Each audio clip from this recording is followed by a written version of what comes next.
ನಮ್ಮ ಗ್ರಾಮ ನಮ್ಮ ರಸ್ತೆ ಯೋಜನೆಯ ಅಡಿಯಲ್ಲಿ ಕೇಮಾರು ಬಾಂದಬೆಟ್ಟು ಕಾಂತಾವರ ಕೂಡು ರಸ್ತೆ ಡಾಮರೀಕರಣ ಹಾಗೂ ಸೇತುವೆ ನಿರ್ಮಾಣಕ್ಕೆ ಶಾಸಕ ಕೆ ಅಭಯಚಂದ್ರ ಜೈನ್ ಶಂಕುಸ್ಥಾಪನೆಯನ್ನು ಗೈದರು.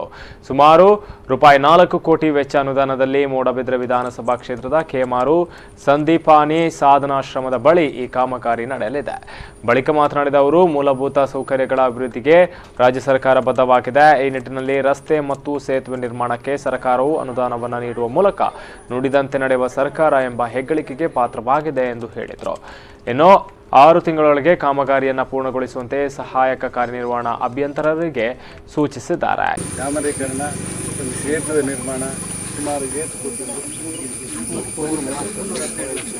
3 ಕೋಟಿ 18 ಲಕ್ಷ ರಸ್ತೆಗೆ ಇನ್ನು ಗುದ್ದಲಿ ಪೂಜೆ ಕಾರ್ಯಕ್ರಮ.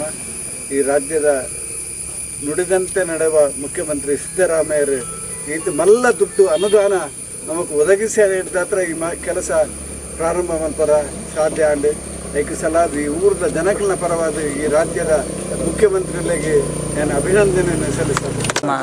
ಕೇಮಾರು ಬಾಂದಬೆಟ್ಟು ರಸ್ತೆ ಡಾಮರೀಕರಣ ಆಗದೆ ತುಂಬ ತೊಂದರೆ ಆಗ್ತಿದೆ. ಜನರಿಗೆ ಹೋಗಲಿಕ್ಕೆ ಬರಲಿಕ್ಕೆ ತುಂಬ ಸಮಸ್ಯೆ ಆಗುತ್ತಿತ್ತು. ಆದರೆ ಈಗ ನಮ್ಮ ಕ್ಷೇತ್ರದ ಶಾಸಕರು 3 ಕೋಟಿಗೂ ಮಿಕ್ಕಿದಂತಹ ಒಂದು ದೊಡ್ಡ ಮೊತ್ತವನ್ನಿಟ್ಟು ದೊಡ್ಡ ಈ ಗ್ರಾಮಕ್ಕೆ ಸಹಕಾರವನ್ನು ಮಾಡಿದ್ದಾರೆ. ಇದು ಅತ್ಯಂತ ಉಪಯೋಗಕರ. ಯಾಕಂತ ಹೇಳಿದರೆ ತುಂಬ ಜನ ಮಕ್ಕಳು ಇಲ್ಲಿಂದ ದೂರದ ಶಾಲೆಗಳಿಗೆಲ್ಲ ಹೋಗ್ತಾ ಇದ್ದಾರೆ. ಆ ಶಾಲೆಗೆ ಹೋಗುವ ಮಕ್ಕಳಿಗೆ ಇಲ್ಲಿಂದ ನಡ್ಕೊಂಡು ಹೋಗಲಿಕ್ಕೆ ತುಂಬ ಕಷ್ಟ ಆಗ್ತಾ ಇದೆ.